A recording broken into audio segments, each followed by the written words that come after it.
आपके डॉक्टर बनने में बस अब कुछ ही और हार्ड वर्क की ज़रूरत है, कुछ और अच्छे दिन पढ़ाई में गुजर जाएं उसी की ज़रूरत है।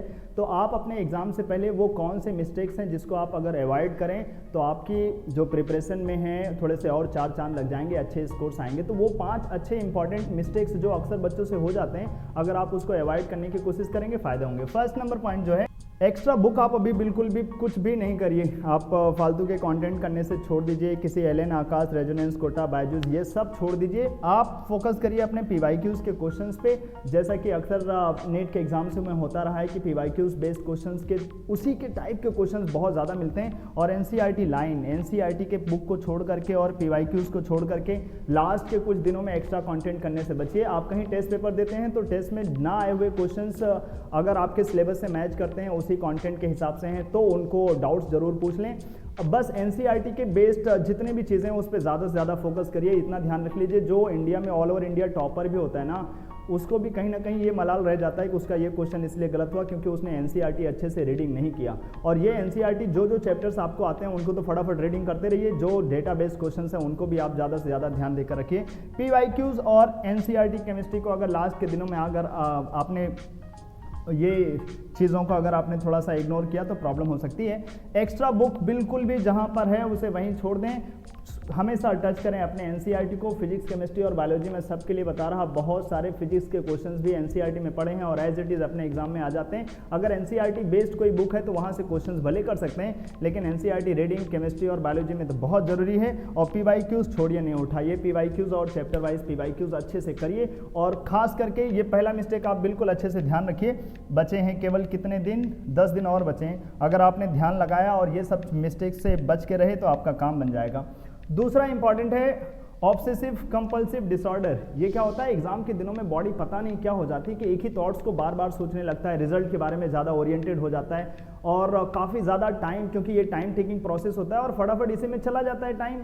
रात में पढ़ने बैठे और फालतू के थॉट्स आने लग जाएं, इनसे बचिए। और ये तभी होगा जब आप प्रॉपर अपनी नींद लेंगे और अपने चीज़ों पे बिल्कुल कंसंट्रेटेड रहेंगे कि हमें क्या करना है। एक्स्ट्रा थॉट्स लाने से बचिए, क्योंकि अभी इन सब का कोई फ़ायदा नहीं है।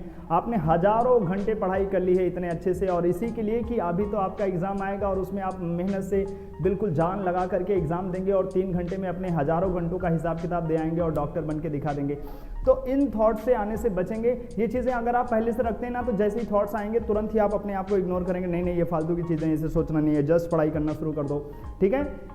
और इसी में ध्यान रखिए, अगर आप बेड पे बैठ करके पढ़ते हैं तो ये सब थॉट्स थोड़े ज़्यादा आने के चांस होते हैं। बॉडी उतना ज़्यादा एक्टिव नहीं होता है। अभी के दिनों में आप लास्ट के 10 डेज बचे हुए हैं, कोशिश करिए कि बेड और ये जिस तरीके से भी आप पढ़ाई करते हैं, 3 घंटे का एग्जाम होने वाला है आपका चेयर टेबल पे, ऑफलाइन में एग्जाम होने वाला है, बैठ करके आप टेबल पे ही पढ़ाई कीजिए। बेड को अपने छोड़ दीजिए लास्ट के 10 दिनों के लिए, तो बिल्कुल छोड़ दीजिए। नहीं तो आपकी बॉडी हैबिट इतनी अच्छी होगी नहीं, तो फिर वो चेयर टेबल के रिस्पॉन्स उतने अच्छे बनेंगे नहीं। कोशिश करिए बेड छोड़ करके, और ये एक्स्ट्रा थॉट्स लाने से बचिए। इसीलिए मैं इसको बोल रहा हूँ कि ये सेकंड सबसे बड़ा मिस्टेक्स होता है कि जो लास्ट के दिनों में लोग बहुत ज़्यादा मेहनत कर डालते हैं, स्टार्टिंग में बहुत ज़्यादा जान लगा लेते हैं, लेकिन अगर वो लास्ट में मेहनत दिखाया नहीं ना, जो बांग्ला की एक फेमस लाइन में अक्सर बोलता रहता हूँ कि सेज भालो, और तभी वो होता है ना, सेब भालो, क्या बोलते हैं, सेब भालो नहीं, माफ़ करिएगा, सेज भालो तो सब भालो। अगर आप लास्ट की चीज़ों को अच्छा करना चाहते हैं तो ये बहुत ज़रूरी है कि ये सब चीज़ों से बचें, ऐसे थॉट से बचें। इसलिए तो आपने प्रिपरेशन नहीं ली थी ना, कि जब स्टार्टिंग में मेहनत इतनी जो आपने दिखाई थी कि लास्ट में जाकर के हमारे पास उल्टा सीधा थॉट्स आ जाएं और हम पढ़ाई ना करें, बहुत बुरा लगेगा। अगली चीज़ है कि एग्ज़ाम टाइमिंग को आप अगर लगातार इग्नोर करते रहे कि 2 से 5:30 बजे तक आपका एग्ज़ाम होने वाला है, अगर आपने इस टाइमिंग पे पढ़ाई नहीं की डेली, इस टाइमिंग पे सोने की आदत डाल दी लास्ट के 10 दिनों में, तो आप बहुत ज़्यादा मिस्टेक्स में जा रहे हैं। कोशिश करिए 2 से 5:30 बजे का टाइम बिल्कुल भी आप झपकी भी नहीं लीजिए, बिल्कुल एक्टिवली बैठ जाइए चेयर टेबल पे। जो मन करे वो पढ़िए, फिजिक्स, केमिस्ट्री, बायोलॉजी, जो मन करे वो पढ़िए, जितना मन करे उतना पढ़िए, लेकिन इस टाइमिंग पे सोने से बचिए। आपकी बॉडी हैबिट उसी टाइम पे ज़्यादा एक्टिव होती है। अगर आप डेली इसी टाइम पे पढ़ना, जैसे आप डेली सुबह सुबह उठिए, तो किसी दिन अगर कोई क्लास ना हो, कोई काम ना हो, तब भी आप सुबह सुबह उठ ही जाते हैं। ऐसे अगर आप डेली इसी टाइम पे पढ़ेंगे तो आपकी बॉडी बहुत ही अलग लेवल पे काम करेगी एग्जाम के दिनों में। लास्ट के 10 दिन ध्यान रखिए, ये एग्जाम टाइमिंग को इग्नोर नहीं करना है। ये थर्ड मेजर मिस्टेक था, जो अगर बच्चे इग्नोर करते रहते हैं तो मेन एग्जाम में पता चला उनका जितना 100% आउटपुट हो सकता था, मैनेजमेंट हो सकता था, उसमें उनका प्रॉब्लम हो गया।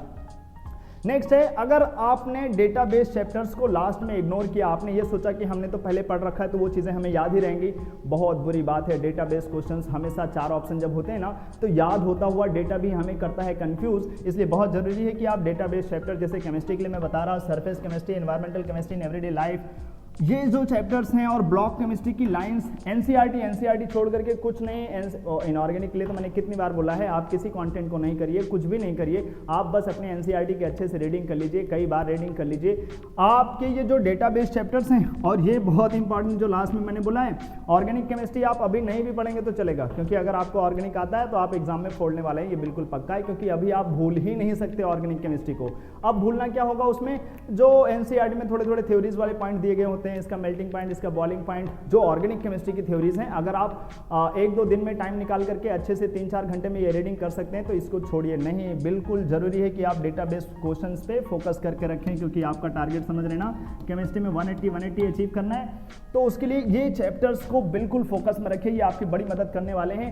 क्योंकि अगर ये क्वेश्चंस एग्जाम में याद नहीं आए या कंफ्यूजन शुरू हो गया ना, तो वो फिर धीरे धीरे अपने को नेगेटिव मार्किंग की तरफ लेकर चला जाता है। कोशिश करें डेटाबेस क्वेश्चन पे ज़्यादा से ज़्यादा फोकस किया जाए, लास्ट के इन 10 दिनों में इन चैप्टर्स को ज़्यादा से ज़्यादा रिवीजन दिया जाए, नोट्स से नहीं। नोट्स अगर आपने अच्छे से बनाए हैं तो ठीक है, लेकिन अगर आप एनसीईआरटी की रीडिंग करते रहेंगे तो जो आपके 1-2 पॉइंट्स छूट गए होंगे वो भी रीडिंग में आ जाएंगे, और जो इंपॉर्टेंट पॉइंट्स हो एनसीईआरटी में लिख करके फटाफट रिवाइज करते रहिए।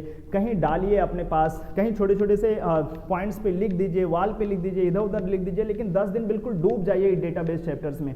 ये बिल्कुल सारे के सारे डेटा आपको याद होने चाहिए, ठीक है। और ध्यान रखिए, वो जो सबसे पहले वो स्लीप वाले के बारे में मैंने बोला था, ध्यान रखिए 6 घंटे से कम आप पढ़ाई, मतलब 6 घंटे से कम, अभी तो आपका पूरा का पूरा टाइम पढ़ाई में ही जा रहा होगा, लेकिन ये जरूर ध्यान रखिए कि हम इतना ज़्यादा ना पढ़ने लगें कि जैसे जैसे एग्जाम के टाइमिंग के पास आ जाएं तो नींद उनका पूरा का पूरा ठिकाना खो गया है, अलग अलग टाइम पे नींद आ रही है, जैसे मतलब बोला कि एग्जाम टाइमिंग को अगर आप इग्नोर कर रहे हैं, तो ये सब चीज़ों से बचने के लिए आपका ये बहुत ज़रूरी है कि आप प्रॉपर स्लीप लेते हो। रात में कम से कम 6 घंटे की आपकी नींद होनी चाहिए। अगर ये नींद आप ले पाते हैं तभी आप समझिए स्ट्रेस लेस हैं, ज़्यादा एक्स्ट्रा थॉट्स नहीं सोचते हैं। 6 घंटे सोएंगे तो सोते समय भी हमारी बॉडी जो है डेटा को अच्छे से सेट करता है। हमने इतनी सारी चीज़ों को पढ़ रखा है, इतनी सारी चीज़ों को लगातार अपने बॉडी में एब्जॉर्ब कर रखा है, तो वो अच्छे से सेट हो जाएं। ये बहुत ज़रूरी है कि कम से कम 6-7 घंटे आपकी नींद होनी ही चाहिए।